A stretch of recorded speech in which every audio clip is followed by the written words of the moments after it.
Hey minions, welcome to Crank It Up. I'm Jim Price, and it's time for another video to check in with everyone.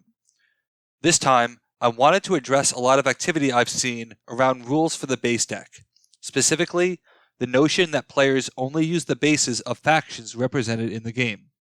As I've stated before, I do not play this way, and I strongly discourage it. The game isn't balanced this way, because base ownership is arbitrary, and some bases actually hurt their faction. But I don't want to rehash on things I've said previously. Instead, I want to highlight specific examples of factions who get a boost this way to show how you can possibly use this rule to exploit it, where the bases you get become part of the equation for drafting factions. There are some important caveats for this list. First, this is from a 2-player perspective, which should have 8 bases in the game, and you are nearly guaranteed to see all of them. I'm not going to even mention Polynesian Voyagers and what this does to them, or what they do to it. Second, this is about those who benefit the most, not necessarily the best after the adjustment. A faction can still have weaknesses even with this boost, but I am arguing that the gap might be closed a bit because of it. Next, you cannot assume any specific combination, and factions need to be viewed in isolation. Next, the bases have to be disproportionately favoring the faction over the majority of others. Finally, both bases have to have a big impact, not just one, and I strongly take into consideration the VP rewards as well as the efficiency behind those rewards. If a faction excels at winning a 3-2-1 base, it needs to do so in an efficient manner. Since top 10 lists are easy for organization, I made a list of 7 factions that are on the list and 3 that are not. I want to stress that this is my opinion, and I don't have as much experience with this format as others, because I actively do not like it. But given that I can make a case for several anti-synergies about bases, if you name too many other examples of factions who get stronger, you can see how this type of format becomes a problem. There are 3 factions that people thought might make the list I want to address first and say why they did not. The first is ninjas. Obviously, shinobiing onto a base is great, because you can get more points for no work, and both bases do this. But this is just theory. Why would your opponent be playing there? They know you could do that, and furthermore, the ninjas do nothing to force opponents to play there. In isolation, this just doesn't work, and you run the risk of having 2 ninja bases out at the same time, creating a funnel where a 0 to breakpoint combo can just run past the ninjas every time on that single base. The next false contender is zombies. Rhodes Plaza Mall is definitely an exploitable base, but the zombies aren't really known for excessive extra plays unless they have a specific setup prepared, with multiple Tenacious Z's in the discard pile. That could happen, but if Rhodes Plaza Mall were among the first bases out, it might break before zombies have a chance to capitalize because they start slow. With specific pairings, absolutely, because zombies allow you to repeat your spam plays, but I'm not convinced that those spam plays are innate until later in the game. With Evan City Cemetery, I can think of countless games where winning it has been a punishment, and 3 games where it has been awesome. I haven't played zombies in any of those 3 games, and it seems extremely situational where the base's ability just happens to result in a net draw of good cards, independent of any particular faction. The final false contender is Miskatonic University. Their bases seem like they should be on the list, but I've cited the Cthulhu expansion specifically for its arbitrary base ownership. Let's start with Asylum, which lets you remove madness from your hand. This is not where Miskatonic wants to remove their madness. How does Miskatonic get madness? Only from a few places. From researchers, where drawing it is optional and immediately removing it does nothing.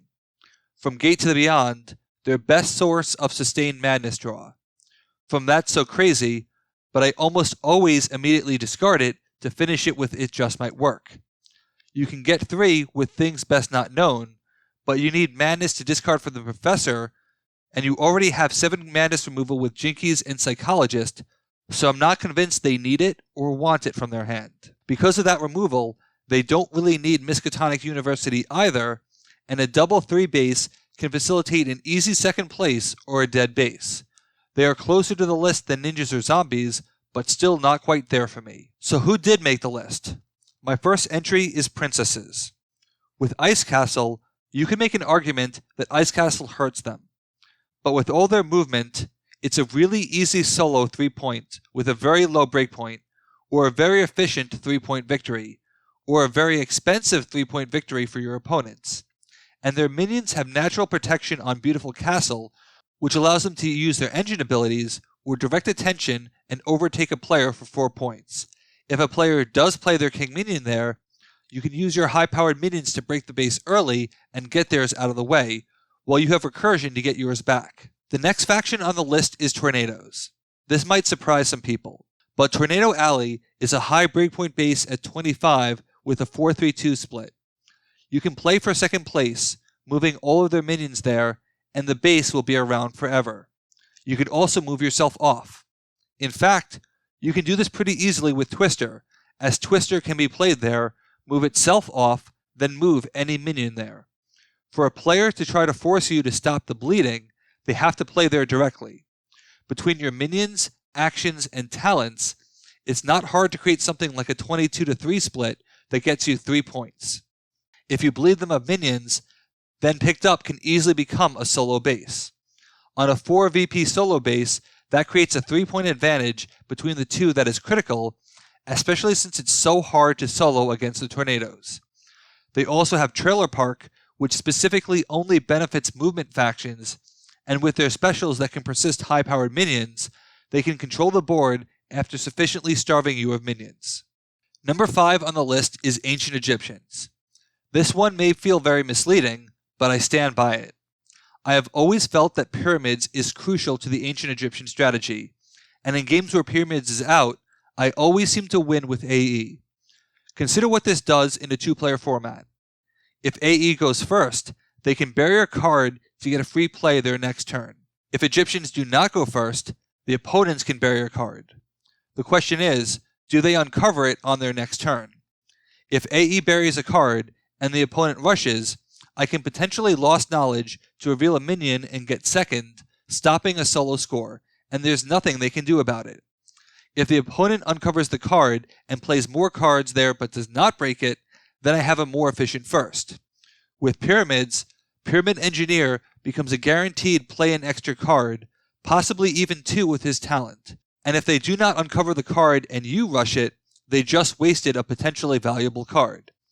Pyramid allows mass burying so that Seal the Tomb can be mass uncovering. For Star Portal, half of the credit goes to the fact that the base benefits burying there, which only the ancient Egyptians can do.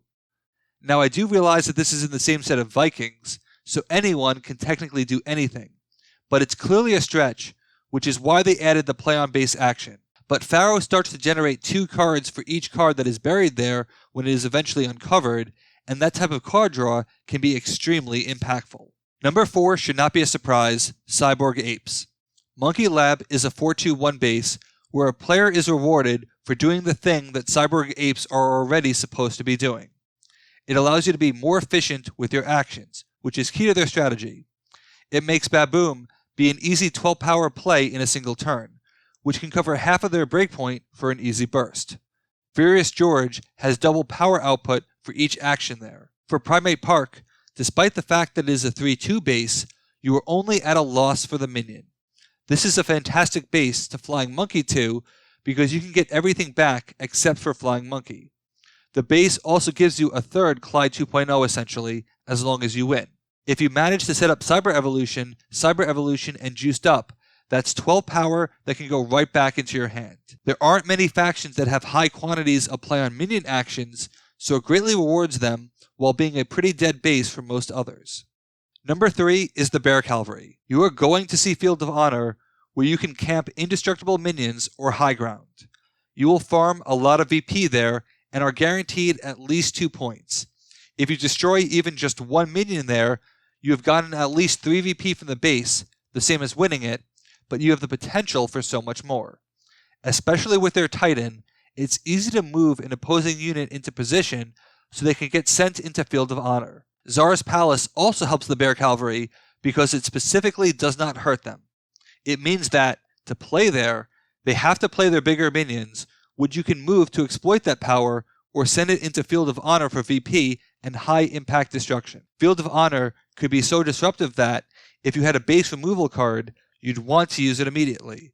Unfortunately, given the small base deck, it's very possible it comes out again on the reshuffle. The runner-up for this list is robots. CentralBrain obviously favors swarm factions and never last long. The robot chain plays can make quick work of it. With the right draw, robots can easily solo it on the first turn. But I'm not sure that you would, because you may want to save your big plays for the factory.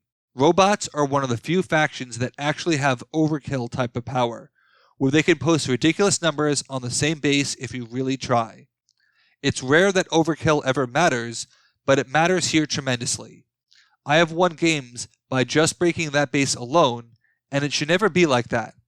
You have 8 total bases, and any one of the first 3 might be the factory. And because you are pretty much guaranteed to see that base, you can wait for it, because you can gain enough VP differential that the other bases really did not matter. This is a base that tends to be scoring dominant, and given a faction often considered to be overpowered, direct access to their base is a massive mistake. I've soured on the base extremely even using the normal rules, but now you are going to see it every robot game.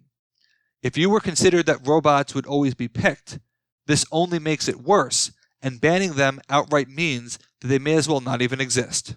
I'll be honest, robots feel like they should be number 1, but my number 1 is a cop-out because it's collectively all play-on-base factions. The general pattern is that play-on-base factions get bases that benefit play-on-base factions, which only they fully realize, and unlike the others in this list, it's very easy to double up on them. In fact, using this format, I'd be inclined to consistently take play-on-base factions because their bases are effectively 2 extra cards in their deck.